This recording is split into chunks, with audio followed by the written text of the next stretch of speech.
नमस्कार दोस्तों, जय जय छठी मैया। अगर आप भी छठ व्रत कर रही हैं या कर रहे हैं तो भूलकर भी ये गलतियां नहीं करनी चाहिए, नहीं तो बहुत बड़ा अनहोनी हो सकता है।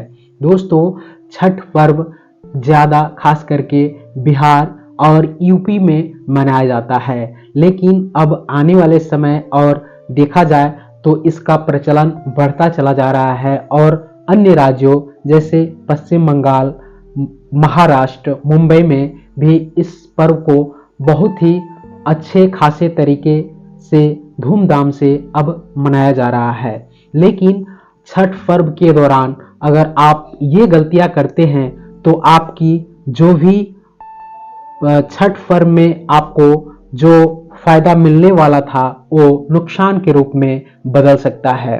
सूर्य को अर्घ देने वाले पात्र को भी विशेष ध्यान रखना चाहिए। दोस्तों, छठ का पर्व माताएं बहनें करती हैं, खास करके सुहागिनें औरतें जिनको बच्चा नहीं होता है, जो बच्चे की तलाश में हैं, वो छठ पर्व करती हैं और उनका गोद भर जाता है। कई प्रकार के लोग अपने बच्चे के लिए छठ का पर्व करते हैं जिससे कि उनके बच्चे पर कभी भी कोई दुख की संकट न हो। छठी मैया से अगर आप भी प्यार करते हैं, अगर आप भी उनको पूजते हैं तो आप कमेंट में छठी मैया जरूर लिखें। दोस्तों, अगर आपके यहाँ छठ मैया को अगर किसी दूसरे नाम से जानते हैं तो आप हमें कमेंट करके जरूर बताइएगा।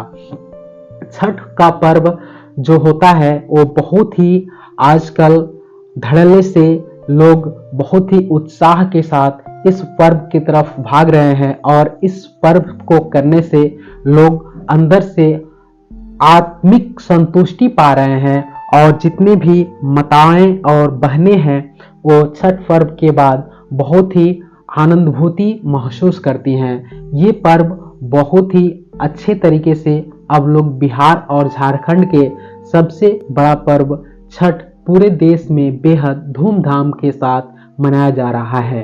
कार्तिक मास के शुक्ल पक्ष के चतुर्थी से सप्तमी तिथि तक चलने वाला 4 दिन का यह पर्व मंगलवार से नहाए खाए के साथ शुरू हो गया है। सूर्य देव की बहन छठी मैया की पूजा में अगर कुछ चूक हो जाती है तो यह आपको महंगा पड़ सकता है। पूजा के दौरान अगर आप ये गलतियां करते हैं तो छठी मैया नाराज हो सकती हैं। आपको पूजा का पूरा फल मिले और छठी मैया आप पर प्रसन्न हो जाए, इसके लिए आपको इन गलतियों से बचना चाहिए।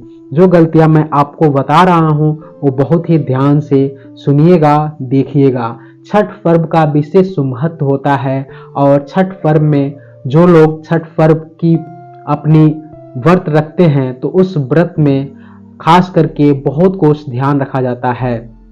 जो औरतें, जो माताएं बहनें छठ का पर्व कर रही हैं तो श्रद्धा पूर्वक करें। छठ पर्व के समय अगर आप छठ पर्व ऐसे ही मजाक में कर रही हैं तो आपको जहाँ पे आपको फायदा मिलने वाला है, हो सकता है कि आपको वहाँ पे नुकसान मिल जाए। तो अगर आप छठ पर्व कर रही हैं तो इससे जुड़े नियम आपको जानकारी होना चाहिए। व्रत के दौरान कहा जाता है कि घर में मांसाहारी खाना बिल्कुल मना है। अगर आप ऐसा करते हैं तो आपके घर में कुछ अनहोनी हो सकती है। व्रत के दौरान घर में धूम्रपान भी नहीं किया जाना चाहिए। अगर आप व्रत कर रहे हैं तो आपके घर में दारू, मदिरा, शराब का सेवन भूल से भी नहीं करनी चाहिए, अन्यथा छठी मैया आपसे नाराज हो सकती हैं। सूर्य को अर्घ देने से पहले जल या भोजन करना नहीं चाहिए। छठ का पर्व जो होता है वो सुबह भी और एक दिन पहले शाम में भी लोग छठ स्थान पर जाते हैं और अर्घ देते हैं। सुबह का समय में अर्घ देते हैं तो बहुत सारे लोग हैं, औरतें हैं जिनको जानकारी नहीं होता है तो अर्घ देने से पहले ही कुछ नाश्ता पानी कर लेते हैं, तो ऐसा नहीं करना चाहिए। सूर्य को अर्घ देने से पहले जल या भोजन ग्रहण नहीं करना चाहिए। घर में प्याज और लहसुन बिल्कुल भी न रखें। सूर्य को अर्घ देने वाले पात्र का विशेष ध्यान रखना चाहिए। बहुत सारे ऐसे लोग हैं जो कि प्लास्टिक का गिलास या स्टील का गिलास या चांदी का गिलास या शीशा का गिलास प्रयोग करते हैं, लेकिन ऐसा आपको भूल कर भी नहीं करना चाहिए।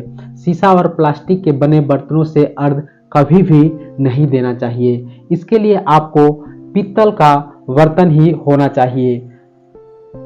अगर आपने छठी मैया की मनौती मानी है तो उसे जरूर पूरा कर लेना चाहिए, नहीं तो छठी मैया नाराज हो जाएंगी। प्रसाद बनाने की जगह पर भोजन नहीं करना चाहिए। बहुत सारे ऐसे लोग हैं, बहुत सारे ऐसी औरतें हैं जिनका एक ही घर है, उसी घर में प्रसाद बनाना है और उसी घर में भोजन करना है, तो आप एक दिन के लिए कहीं दूसरे जगह भोजन कर सकते हैं। जहाँ पे आप प्रसाद बना रहे हैं वहाँ पे भोजन करना मनाही होता है। छठ का व्रत करने वाले प्राणी पर भी संयम रखना चाहिए। छठ व्रत अगर आप कर रहे हैं तो आपको बहुत सारे चीज़ों का नियमों का पालन करना चाहिए। जैसे कि औरतें घर में अगर अपने पति के साथ हैं तो उसका भी काफ़ी ध्यान रखना चाहिए। छठ व्रत के दौरान इन सारी चीज़ों को मैं क्या कहने चाह रहा हूँ वो बात आप लोग समझ चुके हैं, तो इस पे भी आपको ध्यान देने की ज़रूरत हो। किसी को अपशब्द कहने से पूजा का फल नहीं मिलता है। अगर आप छठ व्रत कर रहे हैं तो किसी से गाली गलौज नहीं करना चाहिए, किसी को बहुत तेज ऊंची आवाज़ में नहीं बोलना चाहिए। घर में प्याज और जो लहसुन होता है उसको बिल्कुल नहीं रखना चाहिए। जहाँ पे आप छठी मैया के लिए व्रत रख रहे हैं और प्रसाद बना रहे हैं, खास करके उस घर में तो बिल्कुल ही नहीं रखना चाहिए। कहा जाता है कि स्वच्छता का विशेष ध्यान रखें। पूजा के दौरान गंदे कपड़े नहीं पहनना चाहिए। नहाए खाए से छठ समाप्त होने तक की व्रती महिला और पुरुष को बिस्तर पर नहीं सोना चाहिए। उनके लिए जब छठ व्रत आप कर रहे हैं तो उतना दिन, 2 दिन 3 दिन के लिए आप अपने बिस्तर को बदल लें। किसी मतलब जहाँ पे आप डेली सोते हैं वहाँ नहीं सोकर किसी एक अच्छे से जगह पर साफ सुथरा करके वहाँ आप खींचा हुआ कपड़ा, खींचा हुआ बस जो बेडशीट होता है उससे रख कर और वहाँ पर सोए। जो भी कपड़ा हो साफ सुथरा होना चाहिए। प्रसाद बनाने वक्त कुछ खास नियम होना चाहिए। नमक या इससे बनी चीज़ों को नहीं छूना चाहिए। पूजा की किसी भी वस्तु को जूठे या गंदे हाथों से नहीं छूना चाहिए। ये खास करके कुछ नियम है। इस नियम को अगर आप फॉलो करते हैं तो छठी मैया आपसे नाराज नहीं होंगी और आपकी सारी मनोकामना